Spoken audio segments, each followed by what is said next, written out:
Hi viewers, எல்லாருக்கும் வணக்கம். இன்னைக்கு நம்ம மகிழ்ச்சி சேனல்ல ஒரு ஸ்பெஷலான டிஷ் தான் பண்ண போறோம். என்னன்னு பாத்தீங்கன்னா கீரை வகை தான் இது. இது எதுக்கு நல்லதுன்னா மலச்சிக்கல் உள்ளவங்களுக்கும் வாயு தொல்லை உள்ளவங்களுக்கும் ரொம்ப நல்லது. ரெண்டே நாள்ல இந்த கீரை சாப்பிட்டு ரெண்டே நாள்ல மலச்சிக்கலும் வாயு தொல்லையும் போயிடும். நீங்க கண்டிப்பா வீட்ல ட்ரை பண்ணி பாருங்க. இந்த கீரை பேரு அண்டவாயு கீரை. இது உங்களுக்கு கிடைச்சா நீங்க கண்டிப்பா வீட்ல ட்ரை பண்ணி பாருங்க. இது எப்படி வைக்கலாம்னு நம்ம இன்னைக்கு பார்க்கலாம். பாருங்க, இதுதான் நான் சொன்னேன் அண்டவாயு கீரை. இது பாருங்க, இலையெல்லாம் நமக்கு இப்படி தான் இருக்கும். இந்த இலையை வந்து நம்ம ஒன்று பிச்சோம்னா அதுலேருந்து பால் வரும். பாருங்க, இந்த மாதிரி பால் வரும். இதோட காய் வந்து இந்த மாதிரி இருக்கும். எங்கே கிடைச்சாலும் நீங்கள் பிடிங்கிட்டு வந்து சமைங்க. கண்டிப்பாக இப்படி தான் இருக்கும் இலை. இப்போ இதில் நம்ம இலையை மட்டும் ஆஞ்சி நம்ம எப்படி இந்த கீரையை கடையிறதுன்னு பார்ப்போம். எல்லா கீரையும் கடையிற மாதிரி தான் இதையும் கடைய போகிறோம். பாருங்க, கொஞ்சோண்டு பாசிப்பருப்பை நல்லா தண்ணியில் கழுவி ஒரு பாத்திரத்தில் கொட்டி வச்சுருக்கேன். இதில் கொஞ்சம் வேகிறதுக்கு தேவையான அளவு தண்ணி ஊற்றிக்குவோம். இந்த பாசிப்பருப்பு இப்போ நல்லா வெந்து வரட்டும். பாசிப்பருப்பு நல்லா வெந்து வருது.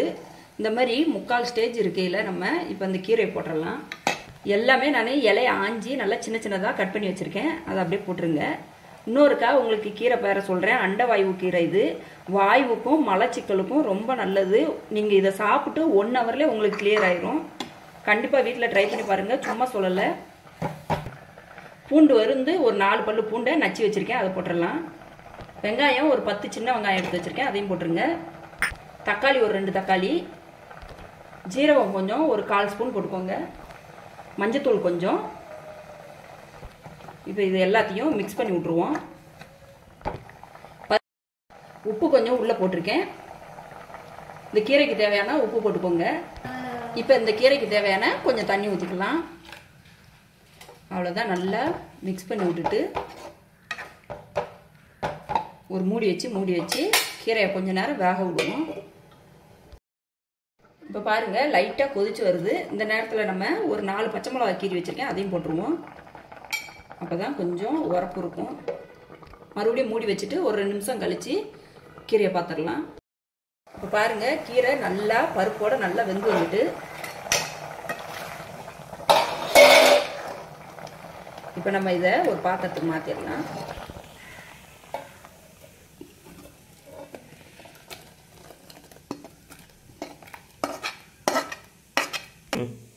இப்போ நம்ம மத்து வச்சு இதை நல்லா மசிச்சிக்க போகிறோம். மத்து வச்சு கடைஞ்சாதான் எந்த கீரையுமே நல்லா டேஸ்ட்டாக இருக்கும். நீங்கள் மிக்சியில் அடிச்சிங்கன்னா நல்லாவே இருக்காது.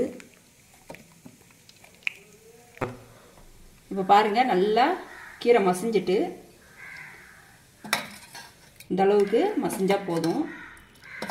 இப்போ நம்ம இந்த கீரையை வந்து தாளிச்சிருவோம். இப்போ கீரையை தாளிக்கிறதுக்கு அடுப்பில் ஒரு பாத்திரம் வச்சு பாருங்கள். கொஞ்சம் எண்ணெய் ஊற்றிக்கோங்க. எண்ணெய் கொஞ்சம் ஹீட்டாகி வரட்டும். கொஞ்சம் கடுகு, கொஞ்சம் வெந்தயம், 2 மிளகாய் வத்தல். இது வந்து நல்லா பொரிஞ்சு வரட்டும். இப்போ கருவேப்பிலை போட்டுக்கலாம்.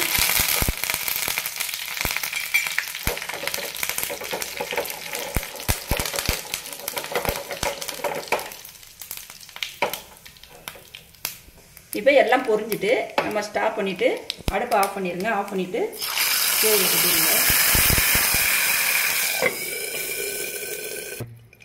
அவ்வளோதான், நம்ம கீரை வந்து ரெடி ஆகிட்டு பாருங்கள்.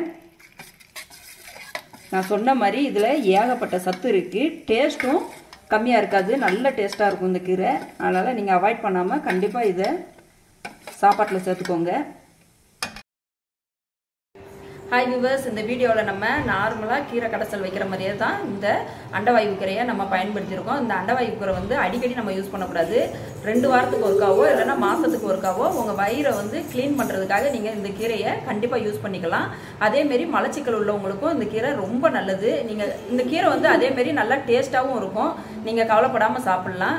நீங்கள் கண்டிப்பாக எங்கே கிடைச்சாலும் இந்த கீரையை நம்ம வந்து மாத்திரை மருந்து இதை வச்சு நம்ம வயிற்றை வந்து க்ளீன் பண்ணுறதுக்கு இந்த கீரை கிடச்சிச்சின்னா அந்த கீரையை யூஸ் பண்ணி நீங்கள் கண்டிப்பாக வீட்டில் குழந்தைங்களுக்கும் சரி எல்லாருக்கும் கொடுக்கலாம். எங்கள் பேரண்ட்ஸ் வந்து சின்ன பிள்ளையா இருக்கையில் எங்களுக்கு வந்து இதை தான் கொடுத்தாங்க. நீங்கள் கண்டிப்பாக வீட்டில் ட்ரை பண்ணி பாருங்கள். இந்த வீடியோ பிடிச்சிருந்துச்சுன்னா இந்த வீடியோ பிடிச்சிருந்துச்சுன்னா மகிழினி சேனலுக்கு லைக் பண்ணுங்க, ஷேர் பண்ணுங்க, சப்ஸ்கிரைப் பண்ணுங்க. அப்படியே பக்கத்தில் இருக்கிற பெல் ஐக்கானை பிரஸ் பண்ணுங்க. அப்பதான் நாங்கள் போடுற வீடியோ உங்களை உடனுக்குடன் வந்து சேரும். நன்றி, வணக்கம்.